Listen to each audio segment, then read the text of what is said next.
Agar Muhammad அவர்கள். அஸ்ஸலாமு அலைக்கும் வரஹ்மத்துல்லாஹி வபரகாத்துஹு. ஷேக் அவர்களே, உங்களை எமது இந்த நிகழ்ச்சிக்கு வரவேற்றவனாக, மனிதர்கள் இந்த உலகத்திலே அடைய முடியாத பெரிய ஒரு பொக்கிஷம், பெருமதியான ஒரு விடயம், மிகவும் கவனத்தோடு யோசிக்க வேண்டிய விடயம் நேரம் என்று குறிப்பிடுவார்கள். நேரத்தை தங்கத்துக்கு ஒப்பிடுவார்கள், காசுக்கு ஒப்பிடுவார்கள். இவற்றுக்கெல்லாம் மேலால் நேரம் என்பது ஒரு மனிதனுடைய வாழ்க்கை தான் நேரம் என்று நாங்கள் குறிப்பிடுகிறோம். இந்த நேரம் பற்றிய இஸ்லாத்தின் கண்ணோட்டம் அல்லது நேரத்தை வைத்து இஸ்லாம் எப்படியான முக்கியத்துவத்தை கொடுத்து பேசியிருக்கின்றது என்பதை பற்றி முதலில் நாங்கள் எமது நேர்களோடு பகிர்ந்து கொள்வோம் இன்ஷா அல்லாஹ். மற்றும் ஒரு முக்கியமான பொருள் இது, தலைப்பு இது.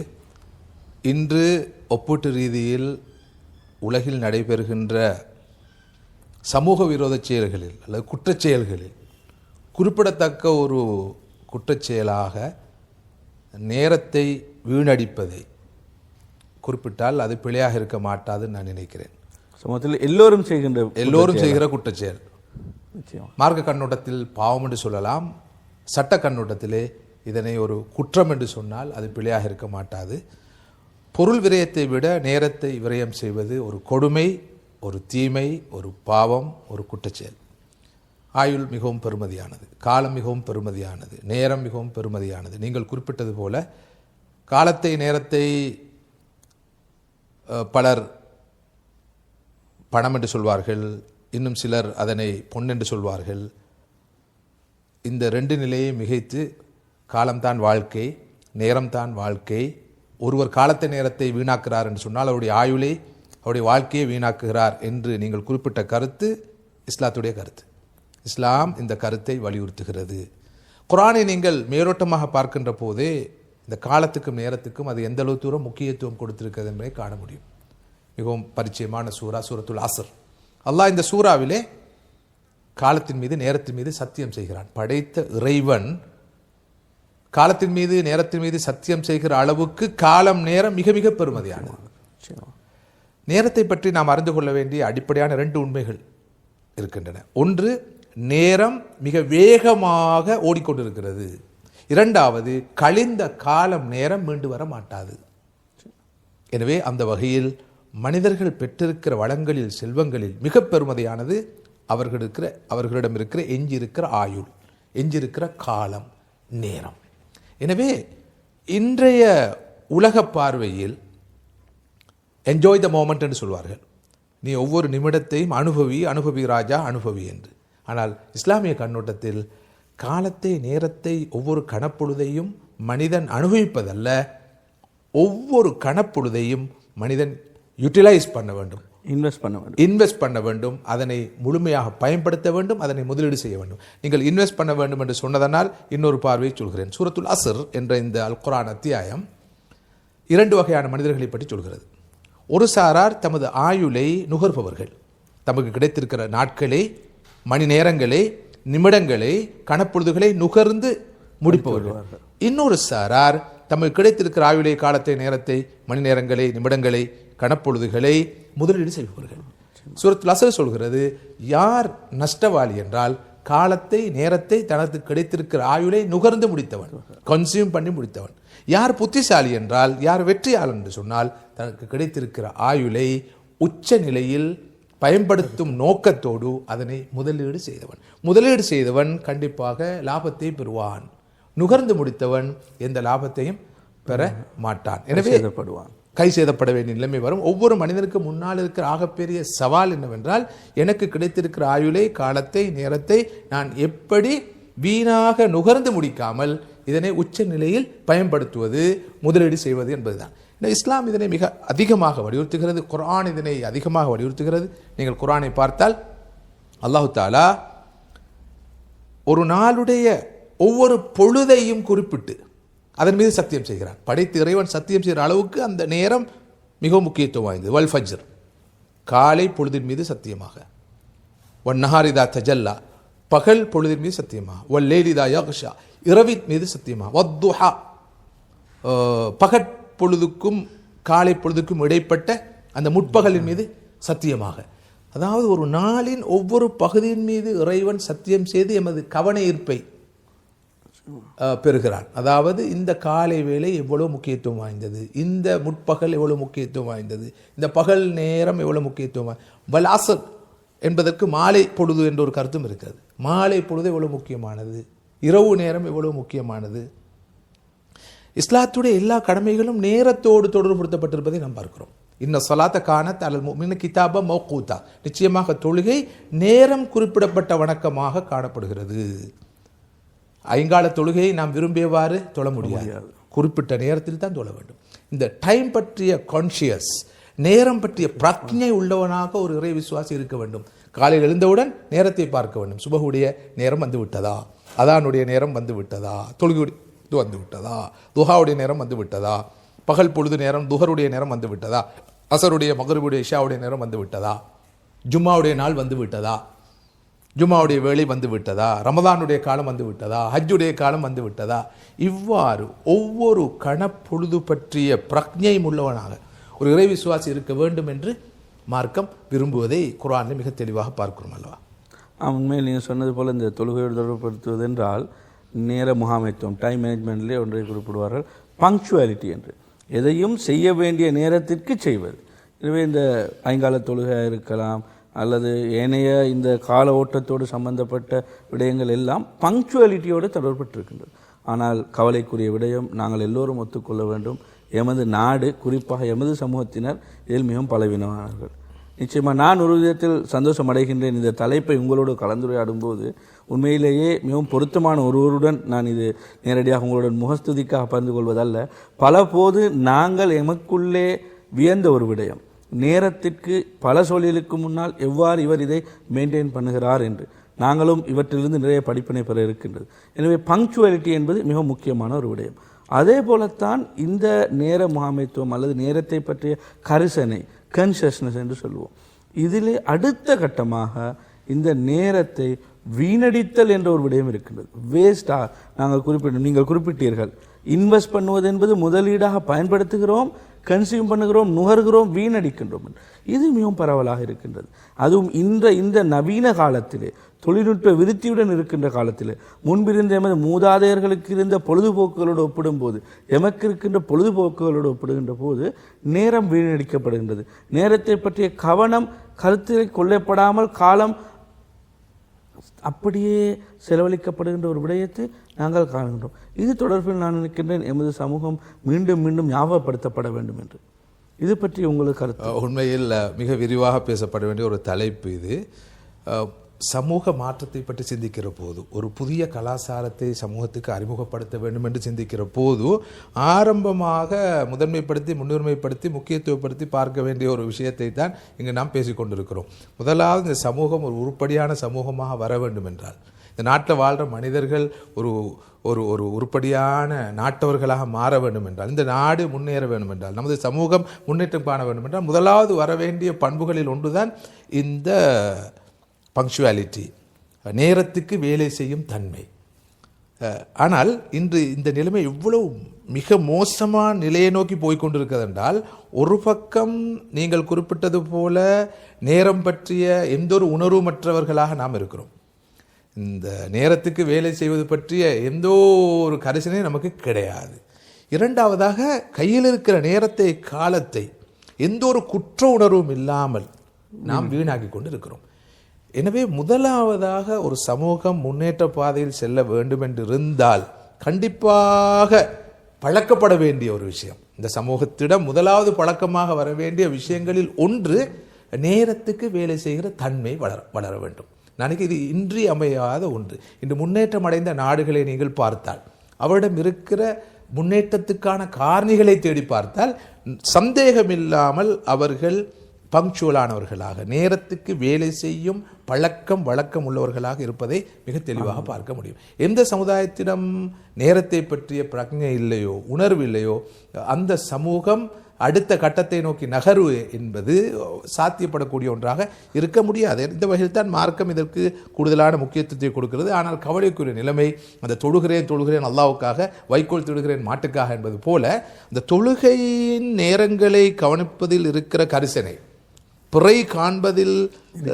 காட்டப்படுகிற கரிசனை, ரமலானுடைய தலைப்பிறையில் காட்டப்படுகிற கரிசனை, ஷவ்வாலுடைய தலைப்பிறையில் காட்டப்படுகிற கரிசனை, துல்ஹிஜ்ஜாவுடைய தலைப்பிறையில் காட்டப்படுகிற கரிசனை, அரஃபாவுடைய அந்த நாள் சவுதியுடைய 9ஆம் நாளா அல்லது இலங்கையுடைய 9வது நாளா என்பது காட்டப்படுகிற கரிசனை, தொழுகையுடைய நேரம் வந்துவிட்டதா, அதானுக்குரிய நேரம் சரியாக வந்துவிட்டதா, ஒரு நிமிடம் முந்திவிட்டதா பிந்திவிட்டதா என்பதில் காட்டப்படுகிற கரிசனை அன்றாட வாழ்க்கையில் கிடையாது. வேலைக்கு செல்வது கிடையாது, ஆபீஸுக்கு செல்வதில் கிடையாது, தொழிலுக்கு செல்வதில் கிடையாது, பாடசாலைக்கு செல்வதில் கிடையாது, பாடத்தை ஆரம்பிப்பதில் கிடையாது, ஒரு கூட்டத்துக்கு செல்வதில் கிடையாது, ஒரு நிகழ்ச்சிக்கு செல்வதில் கிடையாது. நல்ல உதாரணம் தான்.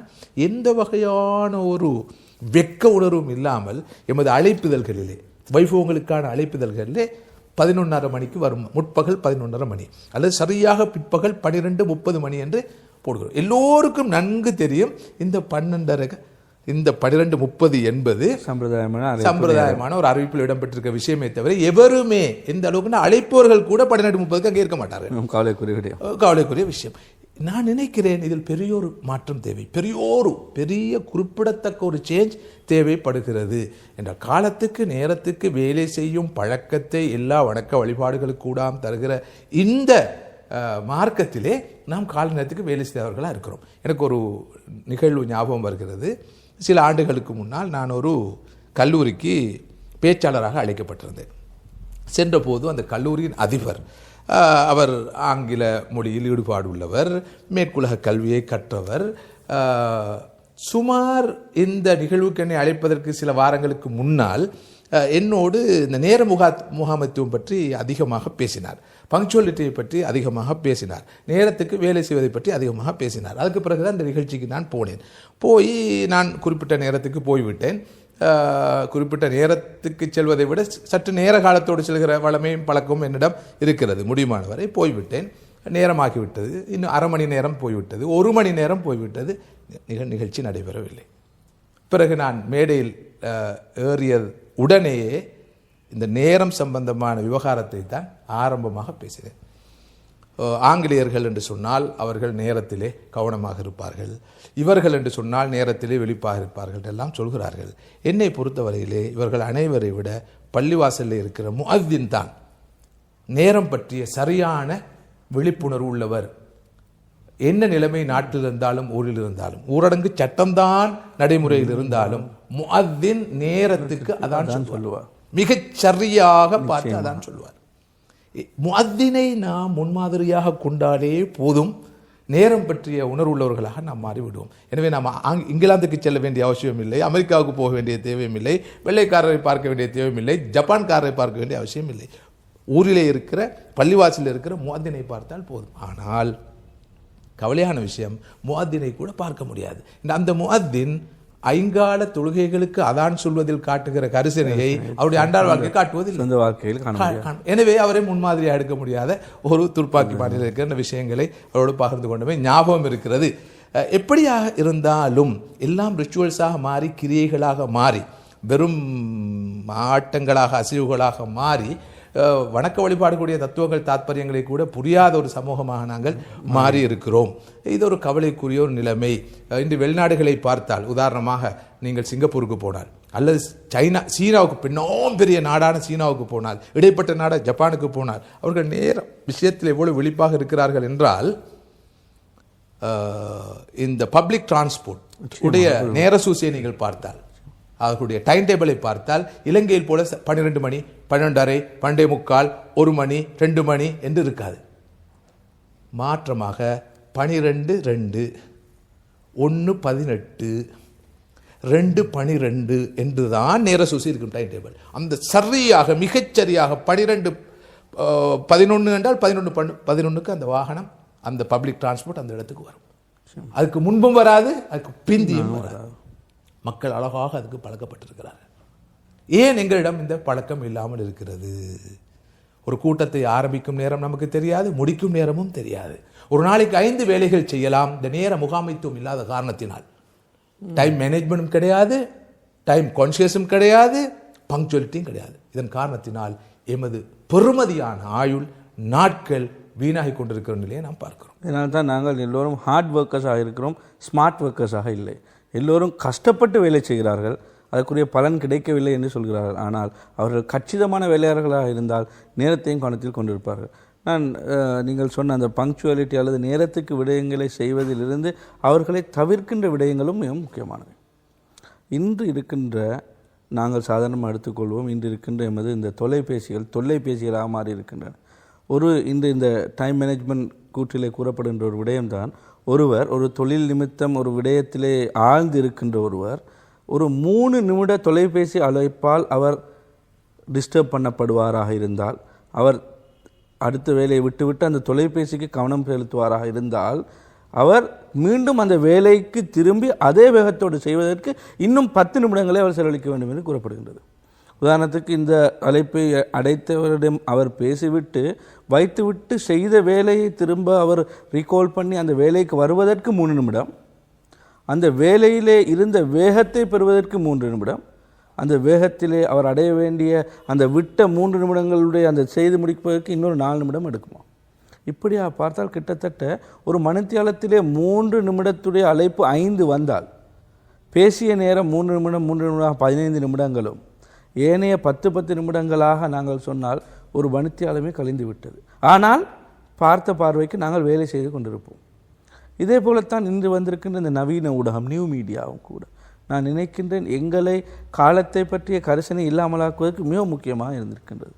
நியூ மீடியாவிலே நாங்கள் பார்த்தால் இன்று ஃபேஸ்புக், ட்விட்டர் என்று எல்லாமே ஃபோன்களிலும் எல்லோருடைய கம்ப்யூட்டரிலும் இருக்கின்றது. வேலைக்கு வருபவர்கள் கூட வேலை செய்கிறார்கள் என்று நாங்கள் யோசித்தால் அதிகளவாக இருக்கின்ற நேரம் அதிலே இருக்கின்றது. அது மாத்திரமல்ல, ஒரு முக்கியமான ஒரு அலுவலுக்காக செல்ல வேண்டும் என்று எத்தனிக்கின்ற போது கூட இன்று அவருடன் ஒரு சட்டிலே ஒருத்தர் வந்தால் அதற்காக அவர் நேரத்தை ஒதுக்குவது மிகவும் கூடுதலாக இருக்கின்றது. அதிலிருந்து கலண்டு செல்வது கஷ்டமாக இருக்கின்றது. எனவே அந்த முதலீட்டிலிருந்து அவர் நேரத்தை கன்சியூம் பண்ணுபவராக அவரை அறியாமலே மாறி. எனது உள்ளத்திலே அடிக்கடி எழுகின்ற ஒரு கேள்வி இருக்கிறது. அது ஒரு மயக்கமாகவும் தொடர்ந்து இருக்கிறது. ஒரு காலம் இருந்தது, அந்த காலத்திலே உலகம் பூகோளமாக இருந்தது. இன்று இருக்கிற வசதிகள், வாய்ப்புகள் இருக்கவில்லை. தொழில்நுட்பம் இந்த அளவு வளர்ச்சி கண்டிருக்கவில்லை. தகவல் தொழில்நுட்பம் இந்த அளவு வளர்ச்சி கண்டிருக்கவில்லை. மனிதர்கள் காலத்தை, நேரத்தை கடந்து சிந்திக்க முடியாத, செயற்பட முடியாத ஒரு நிலை இருந்தது. எல்லா விஷயங்களையும் மனிதர்கள் மெனுவலாக செய்தார்கள். கஷ்டப்பட்டு உடல் உழைப்பால் தான் செய்தார்கள். ஆனால் இன்று நிலைமை தலைகீழாக மாறியிருக்கிறது. முழு உலகமும் பூகோள கிராமமாக, பூகோள குடும்பமாக மாறி இருப்பதாக சொல்லப்படுகிறது. மனிதர்கள் டைம், ஸ்பேஸை, காலத்தை, இடத்தை கடக்கிற நிலைமைக்கு வந்திருப்பதாக சொல்லப்படுகிறது. அந்த அளவுக்கு தொழில்நுட்பமும் தகவல் தொழில்நுட்பமும் அபார வளர்ச்சியை, முன்னேற்றத்தை கண்டிருப்பதை பார்க்கிறோம். மனிதர்களுடைய விரல் அசைவில் எல்லாம் நடைபெறுவதாக சொல்கிறார்கள். டிஜிட்டல் சாதனங்கள் மனிதர்களுடைய வாழ்க்கையை மிகவும் வசதி உள்ளதாக மாற்றியிருப்பதாக சொல்கிறார்கள். ஒரு காலத்தில் பல மாதங்கள் செய்ய வேண்டிய வேலையை இப்போது சில மணி நேரங்கள் செய்து முடிக்கிறார்கள். பல மாதங்கள் போன பயணங்களை சில மணி நேரங்களில் இன்று போய் முடிக்கிறார்கள். இப்படி உலகத்திலே மிகப்பெரிய மாற்றம் ஏற்பட்டு மனிதர்கள் மிகவும் வளமாக வாழ்வதாக சொல்லப்பட்டாலும், வசதியாக வாழ்வதாக சொல்லப்பட்டாலும், வேலைகளை மிக மிக குறுகிய காலத்துக்குள் செய்து முடிப்பதாக சொல்லப்பட்டாலும், அந்த காலத்தில் இருந்த அந்த அவுட்புட், அந்த ப்ரொடக்டிவிட்டி, அந்த வெளியீடு இன்று இருக்கிறதா என்ற ஒரு கேள்வி நிச்சயமாக எனக்கு பிறக்கிறது. உண்மையில் அந்த காலத்தில் மனிதர்கள் கஷ்டப்பட்டார்கள், நேரத்தை உச்ச நிலையில் பயன்படுத்தினார்கள், சாதனை படைத்தார்கள். இன்று வசதிகள், வாய்ப்புகள் வந்தாலும் மனிதர்கள் நேரத்தை அதிகமாக வீணாக்குகிறார்கள், மிக பயங்கரமாக வீணாக்குகிறார்கள். அதன் காரணத்தினால் கடைசியில் விளைவை பார்த்தால் அந்த காலத்து விளைவுக்கும் இந்த காலத்து விளைவுக்கும் இடையில் குறிப்பிடத்தக்க வித்தியாசம் இல்லையோ என்று நினைக்க தோன்றுகிறது. இதனை நீங்கள் எப்படி? உண்மையிலே நீங்கள் சொன்னது ஒரு ப்ரொடக்டிவிட்டியோடு, ஒரு இண்டிவிஜுவல் ப்ரொடக்டிவிட்டி, ஒரு தனிநபருடைய உற்பத்தி திறனோடு பார்க்கின்ற போது மிகவும் குறைவாகத்தான் இருந்திருக்கும். ஏனென்று சொன்னால், முன்பு எந்த ஒரு உதவி உபகரணமும் இல்லாமல் தனி மனிதனாக சென்று அடைந்த அடைவுகள் இன்று இவ்வளவு வசதி வாய்ப்புகள் கிடைத்த போதும் அடைய முடியாமல் இருக்கின்றது. நாங்களே சுமார் இன்று சாதாரண பேச்சு வழக்கிலே சொல்கின்றோம், முன்பிருந்த எமது வாப்பா செஞ்ச வேலைகளை இப்போது எங்களால் செய்ய முடியவில்லை என்று. அது மாத்திரமல்ல, இந்த நேரத்தின் கவனம் இல்லாமல் சென்றதன் விளைவோ என்னவோ தெரியாது, இன்று வயோதிபமாகி விடுகின்ற வயதும் முன் வந்து விட்டது. இளைஞர்கள் கூட நாங்கள் வயது பற்றி நினைந்து விட்டோம், இது இப்போது எங்களால் முடியாது என்ற மனநிலைக்கு சென்றிருக்கிறார். இது நான் நினைக்கின்றேன் உண்மையிலேயே நேரத்தை பற்றிய கரிசனை அற்ற தன்மை அவர்களுடைய உளப்பாங்கிலே மனப்பாங்கிலே ஏற்படுத்தியிருக்கின்ற மாற்றம் தான். உண்மையில் நான் நேற்று அல்லது முந்தநாள் ஒரு ஆய்வு கட்டுரையை வாசித்தேன். எனக்கு இப்போது திடீரென்று அது ஞாபகத்துக்கு வருகிறது. அந்த ஆய்வு கட்டுரை என்னை மிகவும் ஆழமாக சிந்திக்க தோன்றியது. அது ஒரு ஆய்வின் முடிவு. அது பற்றி விரிவாக பேச வேண்டும், சுருக்கமாக சொல்கிறேன். ஒரு அதிர்ச்சியான ஒரு தகவலை அந்த ஆய்வு கட்டுரை தருகிறது. அந்த ஆய்வை மேற்கொண்டவர்களும் ஒரு அதிர்ச்சியான முடிவு என்று தான் அதனை சொல்கிறார்கள். அதாவது செல்வந்த நாடுகளில் வாழ்பவர்களுடைய ஆயுளை விட வறிய நாடுகளில் ஏழை நாடுகள் வாழ்வுடைய ஆயுள் அதிகமாக இருக்கிறது. செல்வந்த நாடுகளில் வாழுகின்றவர்களுடைய ஆயுள் 80 எத்துவதும் கடப்பது மிக அரிதாக இருக்கும் போது வறிய நாடுகள் வாழ்வர்கள் பலர் 90 கடந்து வாழ்கிறார்கள். நான் நினைக்கிறேன் இதனை இன்னும் ஆழமாக பார்த்தால் இந்த நிலைமை உருவாவதற்கு காரணம் வறிய நாடுகளில் வாழ்பவர்கள் கடும் உடல் உழைப்பில் ஈடுபடுகிறார்கள். எனவே அவர்களுடைய உடல் ஆரோக்கியம் சீராக இருக்கிறது. நோய்கள் அவர்களை தொட்டுவது மிக குறைவாக இருக்கு. செல்வந்த நாடுகள் வாழ்பவர்கள் இந்த சாதனங்களை அதிகமாக பயன்படுத்தி ஓரிடத்தில் அதிகமாக இருக்கிற காரணத்தினால், அவர்கள் அசைவில்லாமல் இருக்கிற காரணத்தினால், நடக்காமல் இருக்கிற காரணத்தினால், உடல் உழைப்பில் ஈடுபடாமல் இருக்கிற காரணத்தினால் அவர்கள் குறுகிய காலத்தில் நோயாளிகளாக மாறுகிறார்கள்.